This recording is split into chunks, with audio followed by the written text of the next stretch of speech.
T பாயிண்ட்ல connect பண்ணும். First இதோட formula rho equal to X pi R square by L. அது unit வந்து ohm metre. Rho specific resistance of the given coil.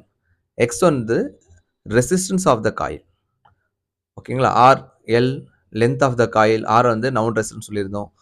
Small R வந்து radius of the wire. இந்த radius of the wire வந்து screw gauge பேஸ் நம்ம கண்டுபிடிக்கணும். Screw கேஜோட value நம்மளுக்கு கொடுத்துருவாங்க. ஓகேங்களா? அப்போ இந்த ப்ராக்டிக்கல ஃபர்ஸ்ட் ரொம்ப இம்பார்ட்டன்ட் பார்த்தோம்னா எக்ஸோட வேல்யூ தான் ரொம்ப இம்பார்ட்டன்ட். அந்த அன்னவுன் ரெசிஸ்டரோட வேல்யூ வந்து அங்கேயே உங்களுக்கு காயில் இருக்கும். அந்த காயில எழுதியிருப்பாங்க 5 ஓம் அப்படின்னு எழுதியிருப்பாங்க. ஸோ எக்ஸோட வேல்யூ 5 வந்ததுன்னா உங்களுக்கு ரோட வேல்யூ எக்ஸாக்டா வந்துரும். ஸோ ஃபர்ஸ்ட் வந்து நான் ரீடிங் சொல்றேன். ஸோ ரீடிங் வந்து ஃபர்ஸ்ட் அப்சர்வேஷன். அந்த லென்த் ஆஃப் த காயில் இருக்கு இல்லைங்களா? ஸோ 1 மீட்டர் அது 100 சென்டிமீட்டர்.